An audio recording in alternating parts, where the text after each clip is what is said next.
This podcast is sponsored by Inside Out Group, the specialists in high-risk and challenging filming and time-lapse, covering health and safety videos for rail, construction, and infrastructure projects nationwide.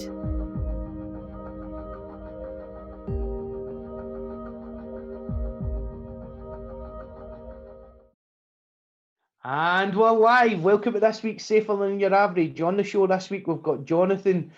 Jonathan is from a business called Red Laces, and he's also been named as one of the most influential people in safety in recent weeks. So real privilege to have him on the show.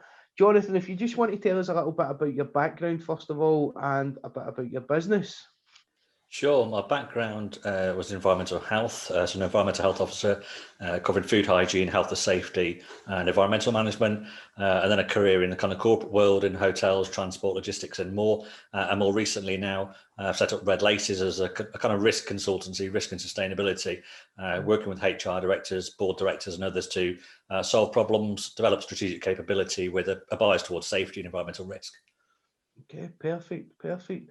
So I don't know if you've seen the show before. We like to go right back to the beginning with our guests. If you want to tell us a little bit about your background, where you grew up. Yeah, so not many people will know actually about my background, but I grew up in Coventry, so it's my home city. It's where I still live now. Had a very violent and abusive background, actually, childhood. Single parent family, grew up with my mum and my brother. Quite a painful kind of story, really. So that's why people don't know. It's something I keep really private. But I've only have really been away from Coventry, apart from a little bit of travelling. Went to university in Nottingham Trent University, and then I've really stayed around Warwickshire with national and international roles, but never really had anywhere to move to as such. I've always been able to get to everywhere, and of course now in lockdown, the world's gone digital anyway, so even kind of less reason as such to move around. Mm-hmm. Thanks for sharing that with us, Jonathan. If we move on then to talk about your first job after you left university, can you tell us a little bit about that? Yeah, so my degree actually was in environmental health. So it's a bachelor's BSc honours environmental health, and as such, it was a degree that I took while sponsored by Coventry City Council to become an environmental health officer. So that was the plan through the 4-year sandwich degree. So in the first, second, and fourth year, I actually went and did some training within the different departments as part of the learning. And on my placement year, I spent a year in the environmental health department. So whether that been dealing with drainage, contaminated land, pest control, anything you could think of to do in environmental health, kind of covered all of that, and then became graduated in '96, and then as an environmental health officer. So that was my first job and first two jobs essentially. Mm-hmm. So quite a big interaction with health and safety in a role as an environmental health officer, but not in the kind of traditional sense. It's more an enforcement role that you're going out and looking at certain types of premises for their health and safety, as well as the kind of food hygiene arrangements as well. Absolutely. I mean, for most people, and most times you hear in the press, it's HSE inspectors. Environmental health doesn't really seem to get mentioned, but the powers are exactly the same. So many of your listeners, certainly the UK-based listeners, will know about the Health, Safety and Work Act, and environmental health officers have exactly the same powers as HSE inspectors. The difference is the category of premises that they would inspect or enforce with. So your HSE is usually your mines, your railway, your quarries, that kind of thing. Whereas environmental health, it's your catering, it's your hospitality, your leisure, transport, logistics type activity. And the complexity, I guess, health and safety, HSE inspectors only deal with health and safety law largely. As an environmental health officer, I was trained in Food Safety Act, Health and Safety at Work Act, and Environmental Protection Act. And that brings complexity, not just in terms of the legislation, but in terms of the powers that you have when you're out there. So I could go out to deal with a food poisoning outbreak in a hotel, and whilst I'm there, I might see something that, from a health and safety perspective, is of interest or of concern, and I need to be very clear about what powers I'm using, as well as what do I expect to see from a legal perspective. Because if I act where I don't have powers, any action I take is liable to appeal. And an interesting case. Where that came into play was when I was at Redditch. I was a principal environmental health officer at Redditch Borough Council, and I licensed pet shops, animal boarding establishments. It turns out that in I think it was the Pet Shops Act 1951, if I remember rightly, there are no powers of entry in that legislation. So I used to go out there to do routine inspections and that kind of thing, but I had powers of entry into the Health Safety Work Act. I didn't have powers of entry under the Pet Shops Act 1951, and I went out to investigate a complaint about abuse. It turned out to be false, but abuse around treatment of pets. So there's a whole load of complexity about that people just would not know about. Yeah. So when I was at university, at the University of the West of Scotland, the BSc Occupational Safety and Health programme is a dual programme that you study alongside the environmental health students. Right. So you take a lot of the similar classes on environmental law, moving through some of the health legislation as well, and getting a good understanding of it. I actually done a couple of papers on global pandemics as part of that course as well, wow, which has stood me in good stead. And wow, what we didn't know then that we do know now, For sure. you know. But that was a fantastic course, and it was great getting that learning and the interaction that we got with the environmental health students. And I remain friends with some people that are still working in that field now from my time at university. Sure. So that's excellent. So that probably covers off what your first safety job was then. Let's talk a little bit more about your career journey. Where did you go then from being in environmental health? Did you go up to principal kind of level? Yes, so at Coventry, they, it was the best, probably one of the best local authorities at the time for training environmental health officers, and they had a really good internal scheme. So I'd had the first year and a half to 2 years in commercial, so dealing with food hygiene and health and safety on commercial food premises, and then moved into environmental protection for 2 years. So in that first year and a half, I actually prosecuted a national retailer, which was character building stuff to be sure. A 3.5 day trial involving barristers.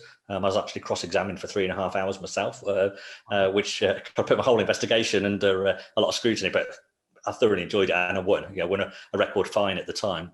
But then went into environmental protection. So I was regulating atmospheric emissions from timber manufacturers, steel foundries, dealing with statutory noise nuisance, managing the arts and rock and pop festivals in sort of Radio 1 Roadshow, that kind of thing, from a noise point of view. So working with residents and working with the event organisers, some quite interesting stuff.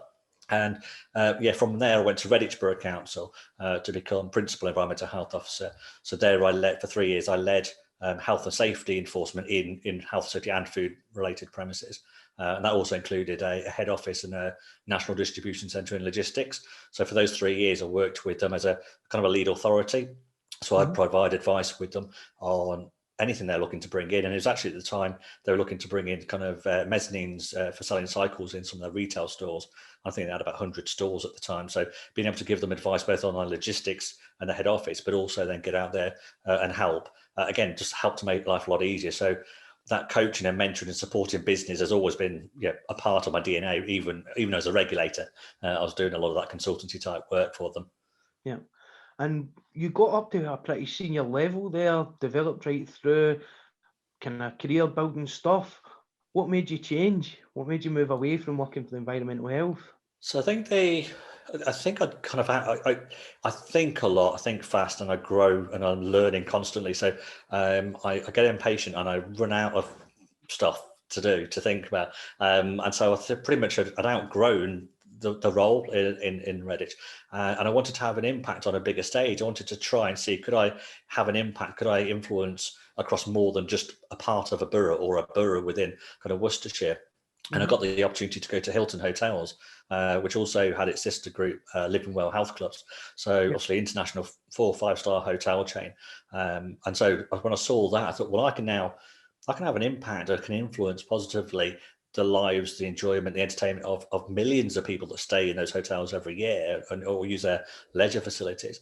And so I got a role there covering the Midlands and the south of England. So I think something like 30 hotels. So included, say, the London Hilton at Park Lane, like 28 floors, 4 basements, and a real privilege to kind of work in some of those international areas.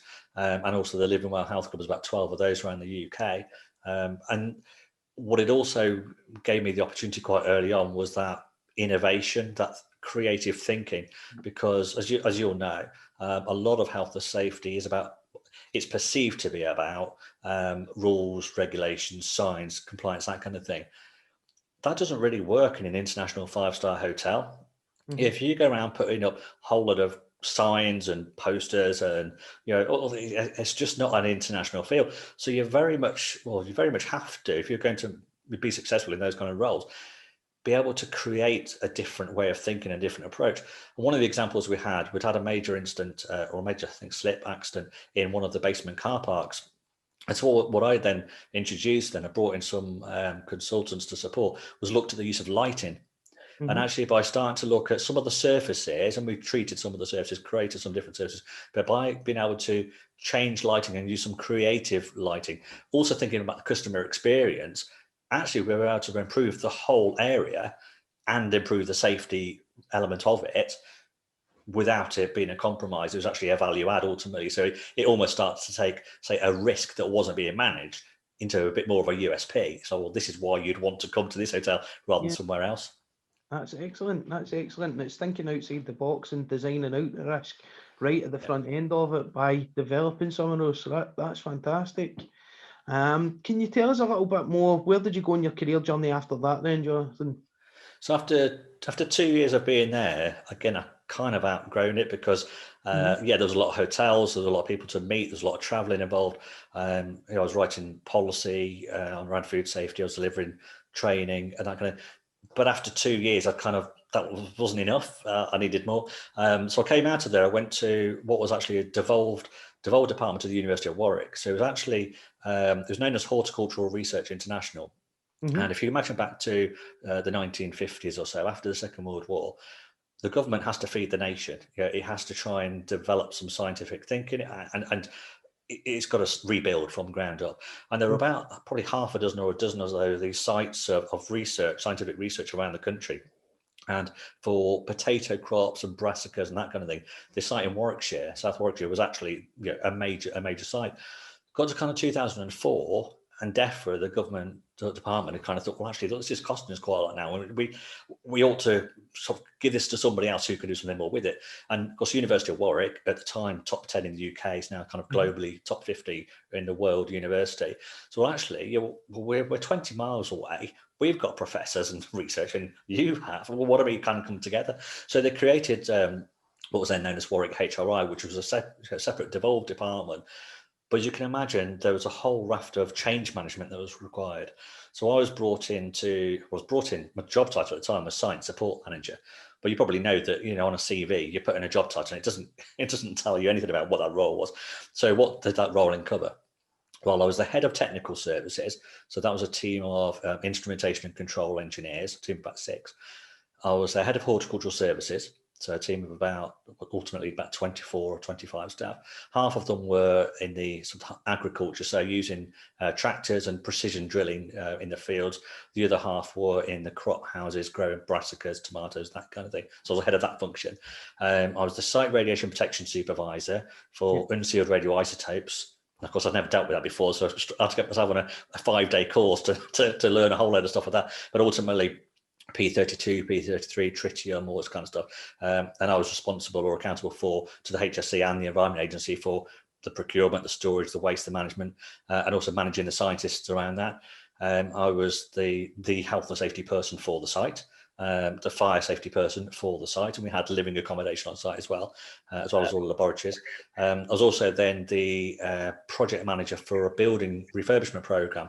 So the university had been given, I think, about £3.5 million to modernise, essentially, as part of the change management. So demolish a couple of laboratories and design and build some brand new ones and that kind of thing. So I was the project manager for that as well, over, I think it was a 2.5 year period. And then a year or two into that, I then studied my MBA part-time as well. So essentially all those things rolled into one. That was until about 4 or 5 years. That kept me going for a few years. Did you sleep at any time during that? Sorry? Did you sleep at any time during all that?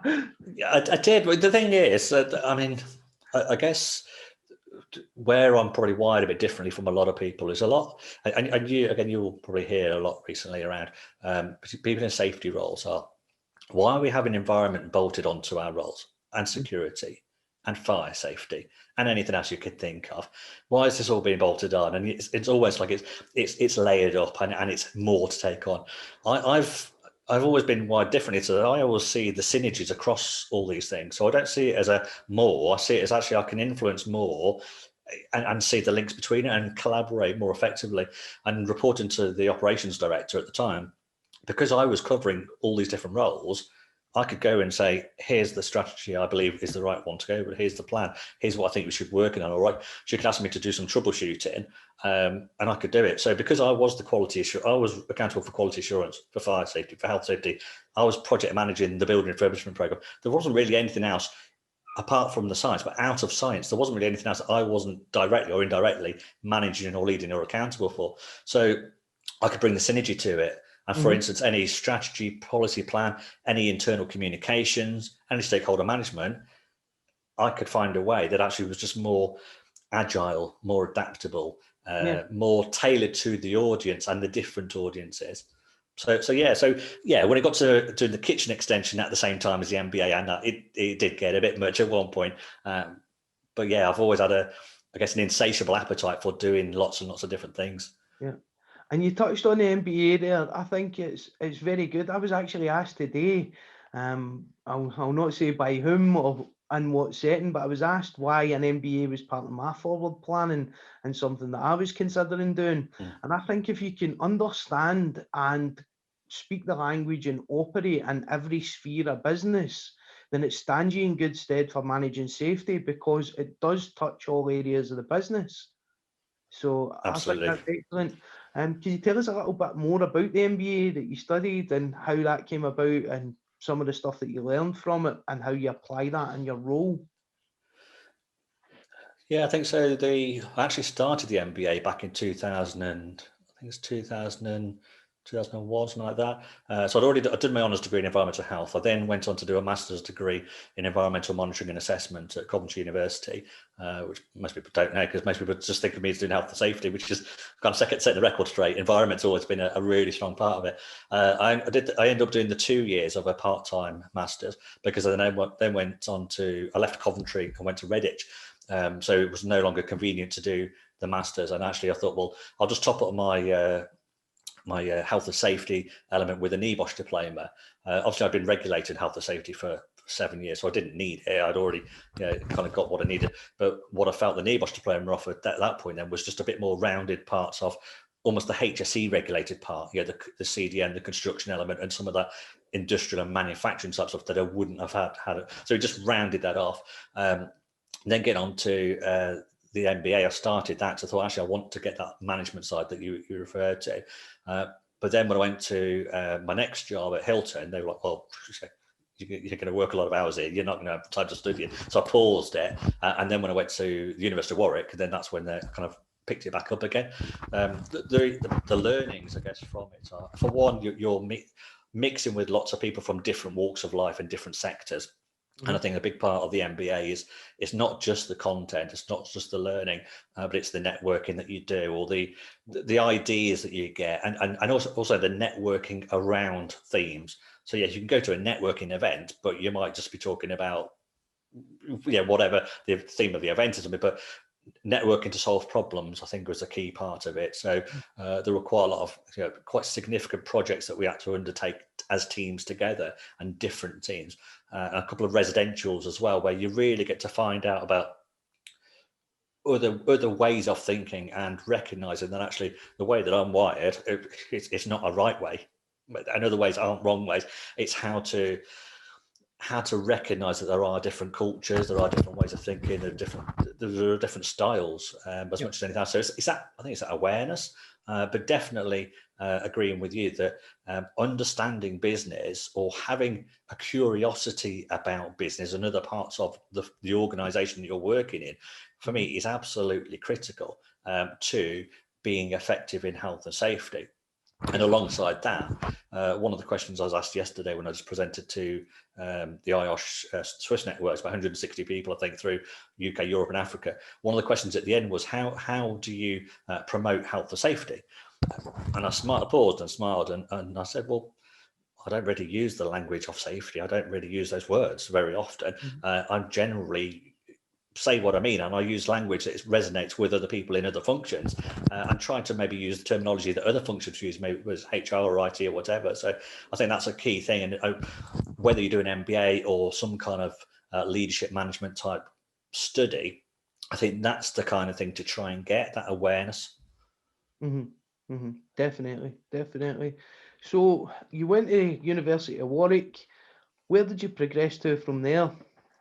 So from there, I went to, there was a part of my, I suppose if you think of the different roles and functions, I hadn't spent a lot of time around risk from a corporate governance point of view. So if you think about risk registers and that, the organizational framework around risk, I hadn't done much on that, and performance from a corporate KPI type approach.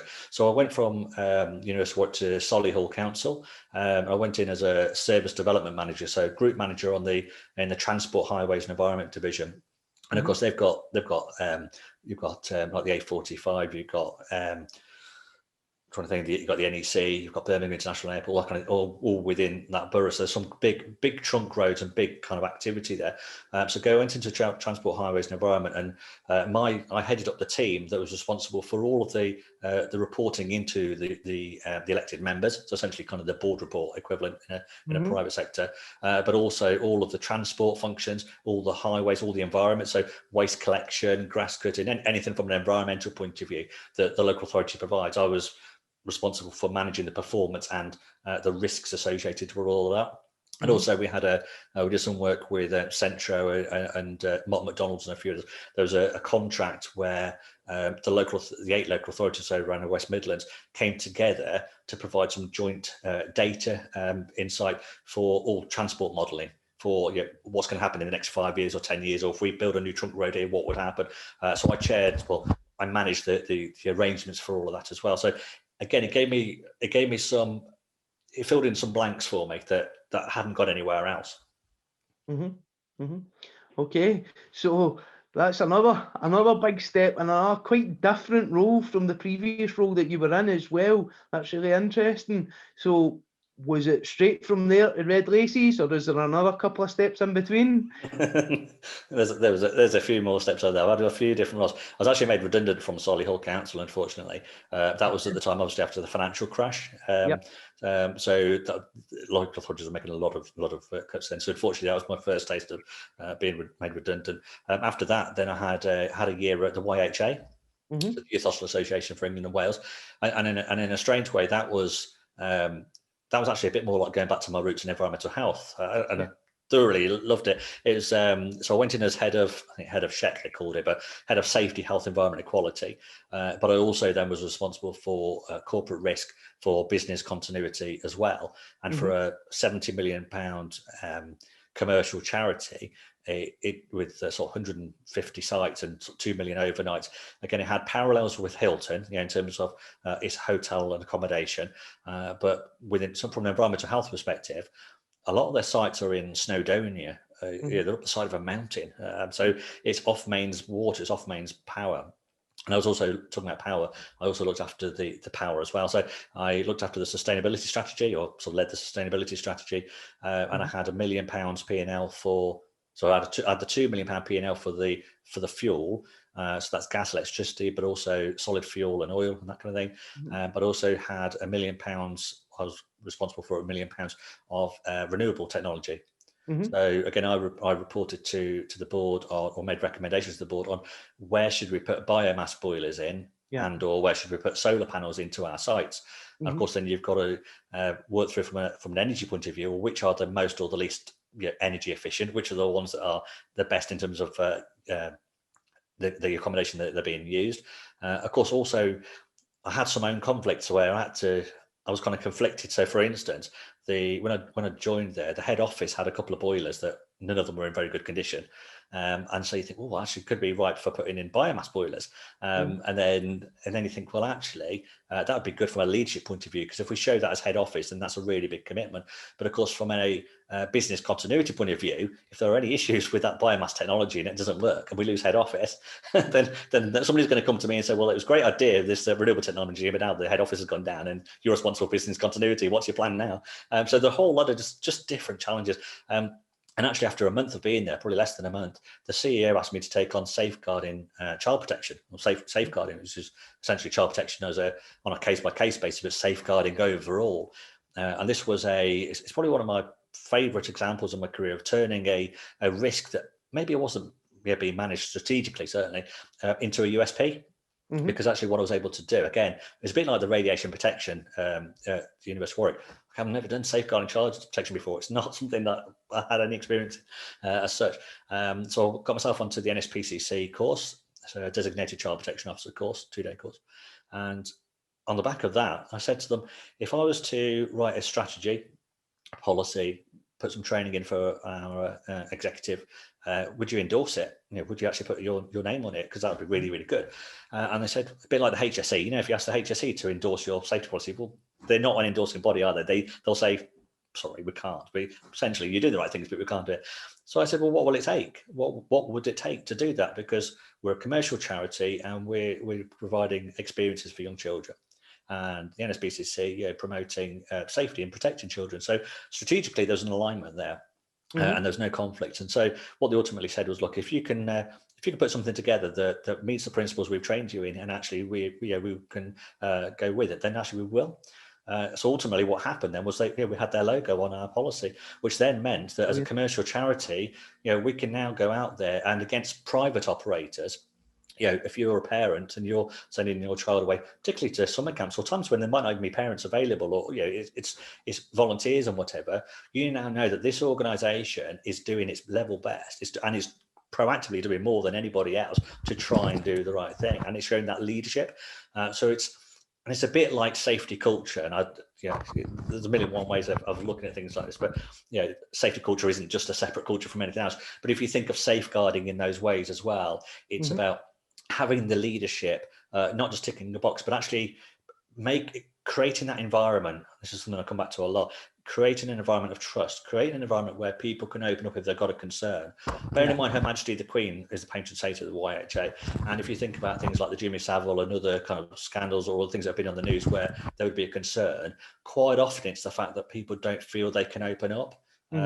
So actually starting to get the leadership aware of some of those issues, and actually something I didn't know till I went on that course was a lot of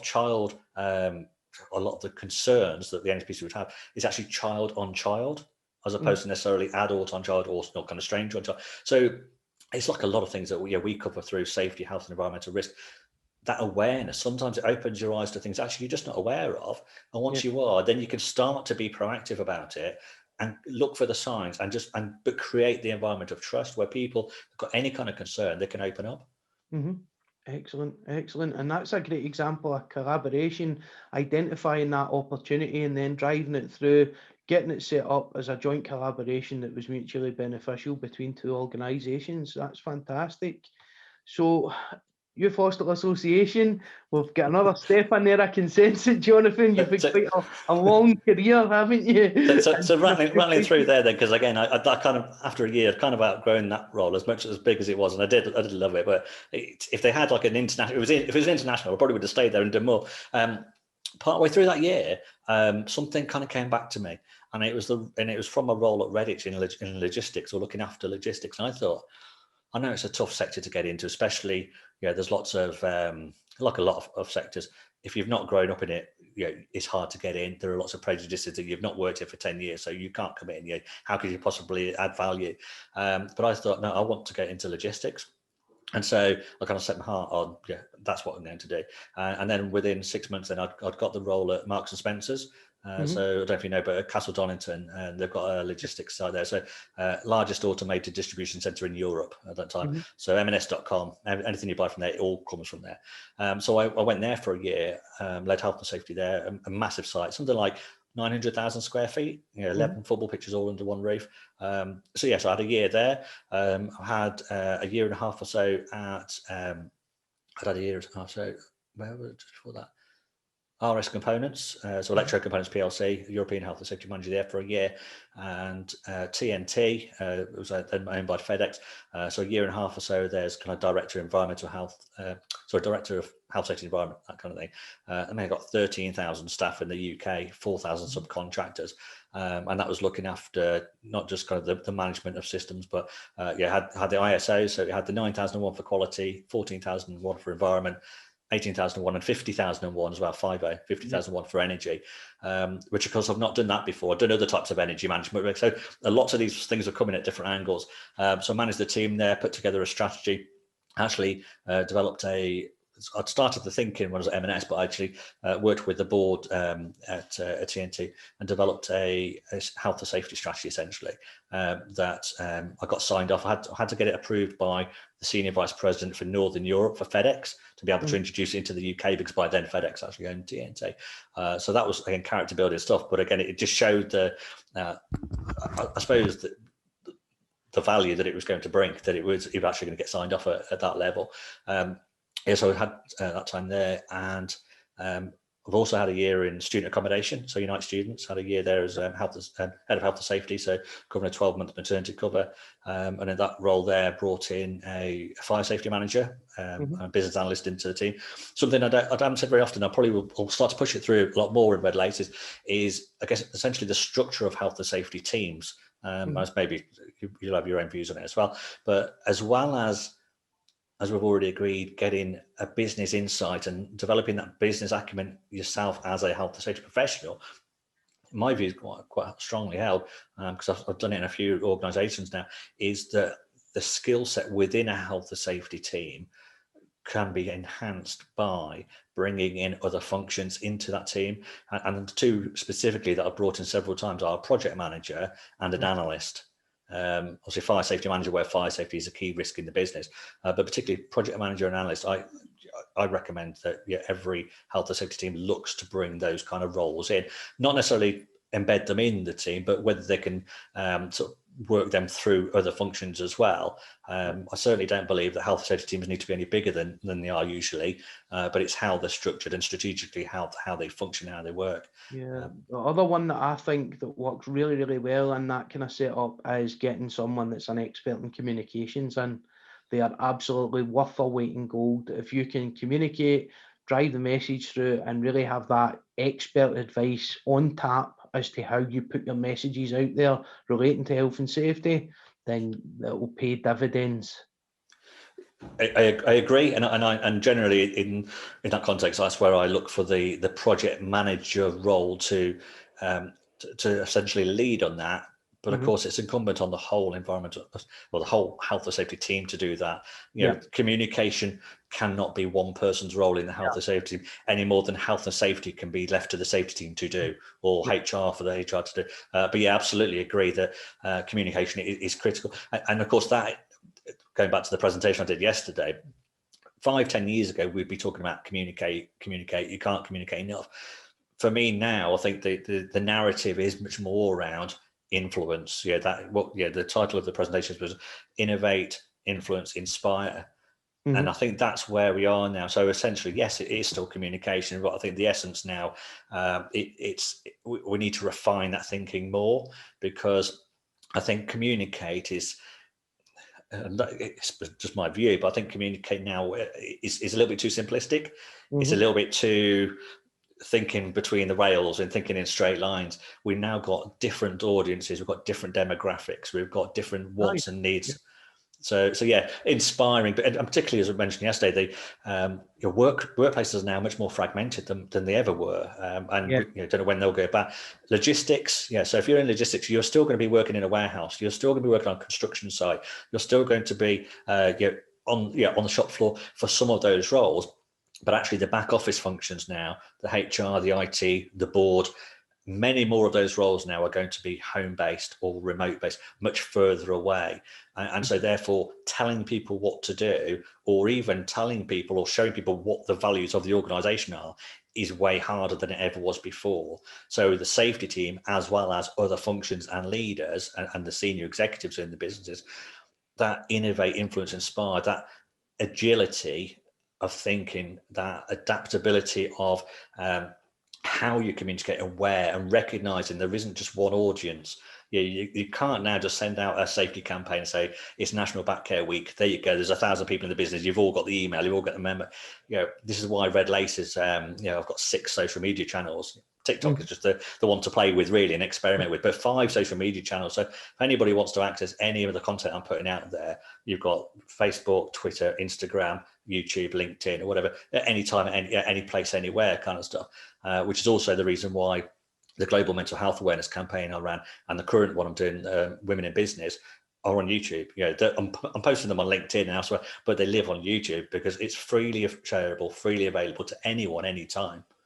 And we've touched on that now, so let's talk about that. The Women in Business one, I think, massively impressive. As a father of 2 daughters, congratulations, first of all, for launching that one. I think the message that you're putting out there with that is absolutely fantastic. Brilliant. Keep up the great work. Tell us a little bit about the theory behind both of those campaigns, how you came up with them, and why you started on the journey with those. Sure, they're very, very different reasons or starting points, I guess.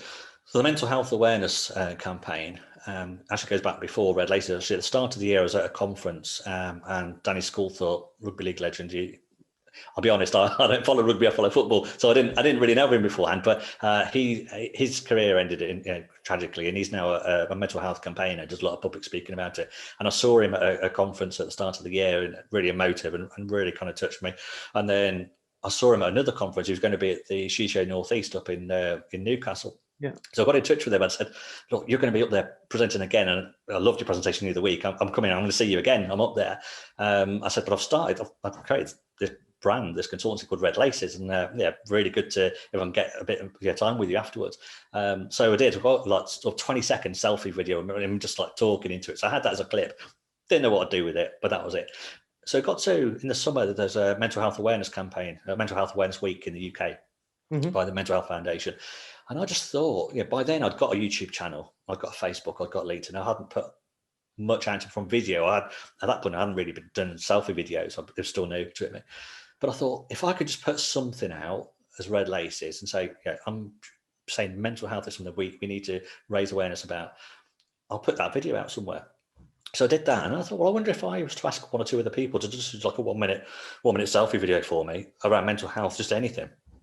That'd be really good. And it was essentially just 1 minute, an authentic, relatable content. That's all it needed to be. No script. I'm not going to tell you what to say. So it's entirely up to you. What would you say? What would you say to a friend?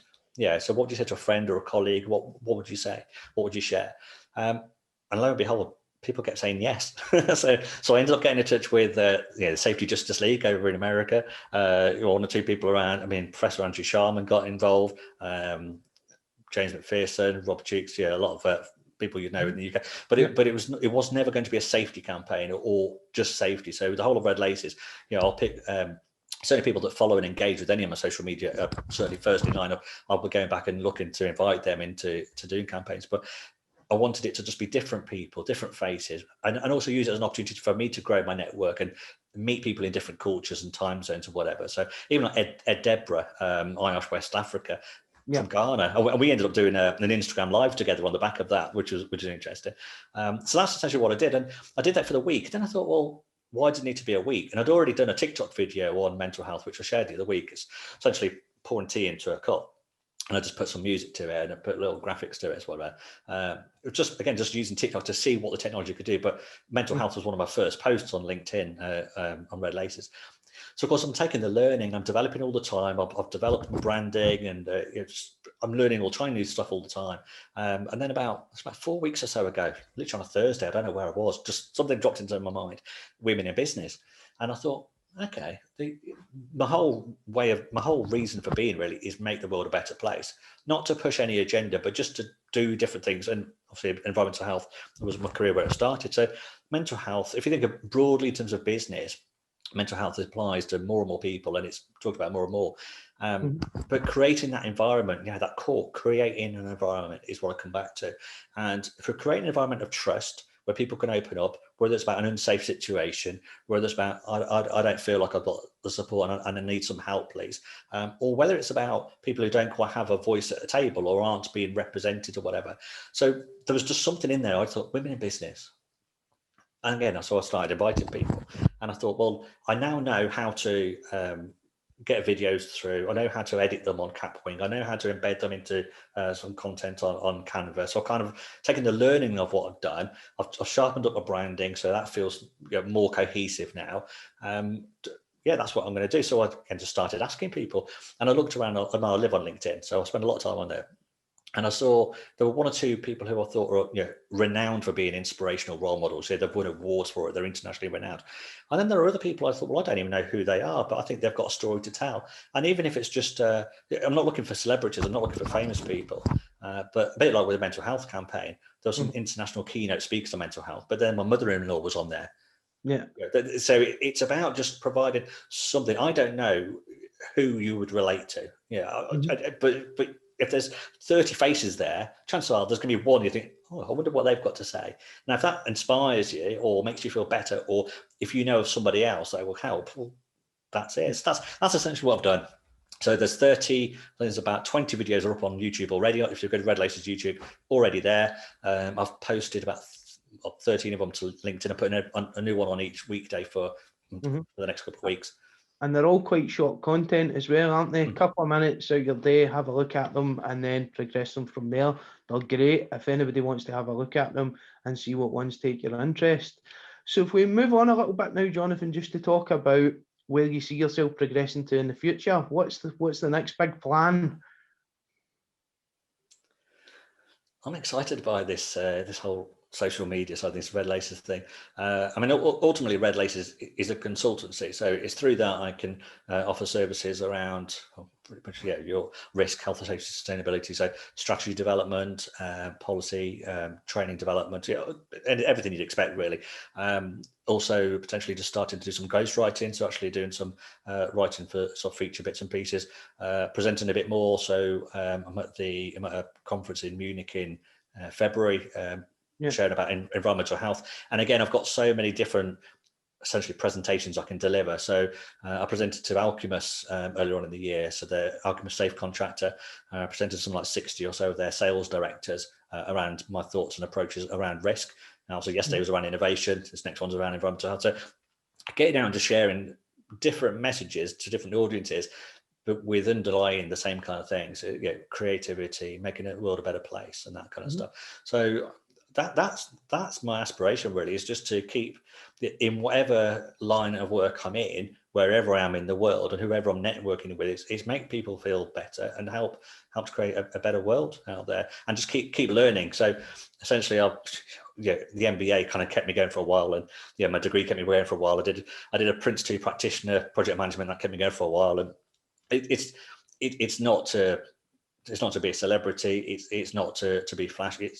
I'm constantly learning, but that I also feed that back as well. So I've always had a strong mentoring, a passion for mentoring and coaching others. So as I mentioned yesterday in the presentation I did to Ash, Safety for Good. So James McPherson, you probably know, I mentor him through the Safety for Good, and that's kind of a reverse mentoring as well. We could support each other. And I think that's the other thing as well. Health and safety, I think, has largely been quite transactional in my experience in pretty much every organisation I've been into, certainly logistics more so. But it's also quite often quite hierarchical as well. And people in teams that I've got into, a lot of health safety teams, the people in those functions kind of almost feel like they're following the roles they impose on themselves. So I'll give you an example. When I went to one organisation, we were in a health and safety team, and I said, when was the last time you invited the head of marketing to your team meeting? When was the last time you invited the receptionist to your team meeting? And when was the last time you went to the IT team meeting? Not to do a presentation, but to go to their team meeting and find out what makes them tick, what they're working on, what they like, who they are, that kind of thing. I need to, every organisation I go to, it's just like blank faces. Well, we can't. Why can't? Well, we haven't got permission. Well, why haven't you? Who's not giving you permission? I'm giving you permission. When are you going to go? So in one of the roles I was in, I invited the head of marketing to the team. We actually found out by inviting the head of marketing to our team meeting that marketing looked after the contract for laundry. So you think of all the contractor safety associated with that. The marketing team had no real knowledge and expertise around contractor safety. The health and safety team were unaware that they needed to have, because they're marketing, they don't do that kind of stuff. So just by thinking outside of the box, it's all about people. It's all about people, but it's that freedom to think differently and to go and explore and to go and engage with other people. So the receptionist, if you're in a head office function, for instance, the receptionist probably knows more what's going on in that building than anybody else. But also, they're probably seeing people going past from the health safety team and not really know who they are. Yeah. Don't you just always make it a point to get to know the receptionist. That's where you'll get your best intel. Receptionists, security people, anybody at that kind of level, you can pick up with them. They'll know all the ins and outs of the business. You'll normally find they've been there a long time. They know all of the executive people that come in and out because they talk to them as well, because they know people in an executive role. That's the first person they'll go and speak to if they're a good executive. Yeah, but how many other people, how many other functions will invite a receptionist to their team meeting? Yeah. Do you think the marketing team do? Do you think HR do? Do you think estates do, or engineering? Chances are nobody does. So what I do a lot of the time, I come back to innovation. Sometimes a lot of the time it's the thinking. So quite often my teams will be the first to do something, the first team to suggest doing something. Another example was getting board members involved in Riddler investigations. So this is something I introduced in a role just a couple of years back, to try and to help the development of my team, because how often do health and safety teams get to spend a day with a procurement director or an IT director, or they just don't normally. But how often do members of a board or an operational board look at health and safety report, and all they really know about health and safety is the accidents, the incidents, and the riddles? Well, one of the things I want to do is get them out of the boardroom and start getting involved and start being curious. The first challenge I had was, okay, well, we recognise, Jonathan, that you want us to get out more. And okay, so can you give us a 10-point plan? Can you give us some audit questions? Well, no, because I don't want to reinforce the fact that safety is about audits. I want you to get out there and see your people. If I've just presented an update to say, here's a new contractor safety scheme, here's some new information that's going to be posted in a reception foyer area. Why do you need me to give you an ed memoir? Surely if you've got 100 sites or 50 sites, the next time you're there and you walk in and you say hello to the receptionist or whatever, have a look. Have they got the poster up over the note? Or just say to them, is your new contractor scheme working? Because I heard in the board meeting the other day that we've got a new scheme.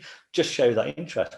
And actually getting them involved in riddles. Obviously, you don't want to be having too many riddles, but if you can have a finance director, an IT director, HR director, get involved in the riddle investigation, not to do the ins and outs of it, but to say to the safety team, so tell me a bit about the incident, tell me about who was involved, tell me about what we found out so far, what can I do to help? So we had one, so the first case we had was the procurement director, phoned him up, got him involved, put them together. The next board meeting, because in this organisation we started with safety first, I'm not saying you should or you shouldn't, but before I spoke, he actually said, look, I'd like to go first today. Jonathan invited me to get involved in this procurement, involved this riddle. And what I found out was that where this lady had an injury, there's actually something we can do about the specification of the equipment that's in there. So as the procurement director, what I've now done is I've spoken to my team, we've put in a temporary fix, but we're actually now going to change our specification. So for all new builds and all refurbs, we're going to have a different type of equipment going in there and a different process. And we've spoken to operations and housekeeping, whatever, and they're now going to do something slightly different as well. So the impact or the influence on the whole organization from that one conversation with the procurement director and my team on a riddle, that was groundbreaking, but every organisation can do that. Some of the best organisations that I've worked with have had that if they have any notable incident, they have an executive review at the end of the incident that you present findings back from the incident investigation to the executive board for scrutiny to look through what's happened, step you through the corrective actions in place, how are they working, how are they actually going to function at site level, and then they will do the follow-up on it. And some of the best directors I've worked with have been equally as comfortable in the boardroom as they have been able to go out and engage with people at site level. And that's the true mark of someone that's really, really good at that level. For sure. Yeah. So that's interesting. If we continue on, what advice would you give to someone that's starting out today in health and safety? They've maybe chose it as a career, or they're at the mid stage of their career and they're retraining to move into a health and safety role. We're all wired differently, and so my starting point would be to be curious, and to bring some creativity and some flair, and part of that curiosity is about understanding other parts of the business. You can read the technical side of things, you can read up. If you've got a challenge with asbestos, or you've got a challenge with manual handling or workplace transport, you can learn, you can go and read that stuff, and you can read that kind of after hours, whatever, in your own time. But making the best use of time with people and understanding some of the real challenges, and showing empathy for some of those challenges is really, really powerful, and helps to build some relationships as well. I'll give an example. When I was in the role of at HRI, so as head of horticultural services, I was probably about 4 or 5 levels more senior than some of the team that were out there, doing the work with the tractors. And I used to go down to a team meeting on a Thursday, and a lot of the time I was wearing a suit, but all of the staff down there wore overalls. So on a Thursday morning when I went down to the team meeting, I went down in overalls, I went down in jeans, I went down in casual. So I could sit as one of them. So, which the first time I did that, they didn't realise who I was, because they thought, who's this new person coming in? They'd never had that before. They'd never had somebody come down and be part of their team and actually spend time with them. So the airs and graces that were there the first week, after a week or two, actually they kind of eased back and they kind of relaxed a bit more. And then I said, well, we'll start to have a bit more of support. I'll come out and see what you do. And somebody said, you won't come out in January when it's like 2 degrees on your hands and knees, picking carrots out of the field. I said, well, look, I promise you, once a month, starting from next Thursday, whoever invites me to come down with them from 9 o'clock till 10, I'll come and do whatever it is you're doing. That's it. So the following Thursday, they took true to my word. I was harvesting carrots on my hands and knees in overalls in January, bitterly cold. But by being down there with the team for an hour, a team of 10, I think it was, I could see what they were doing. They gave me some brief trainers what I needed to do, but I didn't have to ask them about manual handling. I didn't have to ask them about what they did, because I could see what they were doing, which also then meant that when I did ask them questions, I could ask questions that were a bit more about them, and a bit more about how they work, and about what the challenges are, and what they like doing, and that kind of stuff. The following month I was out harvesting tomatoes in a greenhouse about 40 degrees, with all this green gunk and everything all over me, and my shorts sweltering and whatever. But it gave me so much insight, and it also showed the empathy, and actually then brought a lot of respect that I could just never have done if I'd said, I'm here to do an inspection. I'm here to investigate an accident. So I think that's the advice I would give, is to be genuinely curious, to be authentic, to care, and to think about things from a business perspective and from a people perspective, not from a rules perspective. So think more about being agile, being adaptable. A safety policy, whatever the documents, the management systems are, that they need to be workable and add value, and find out how they're adding value. Excellent.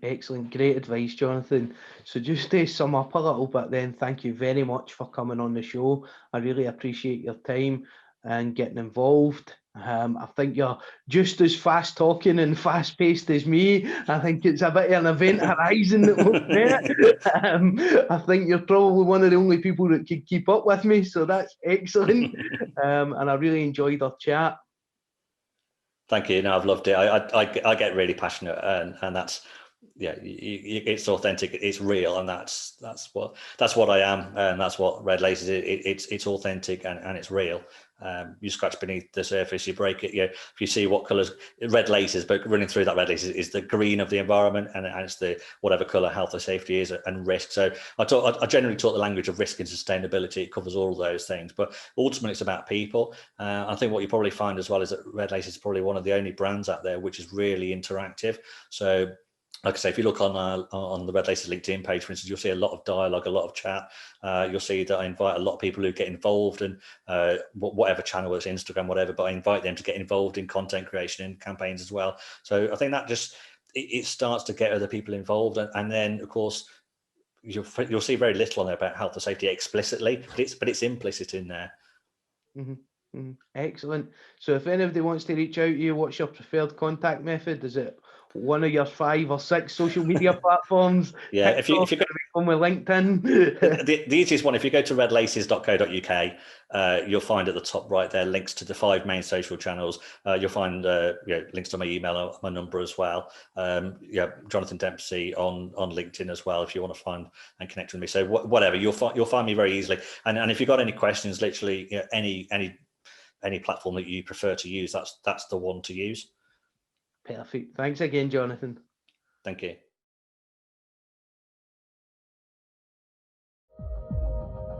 This podcast is sponsored by Inside Out Group, the specialists in high-risk and challenging filming and time-lapse, covering health and safety videos for rail, construction, and infrastructure projects nationwide.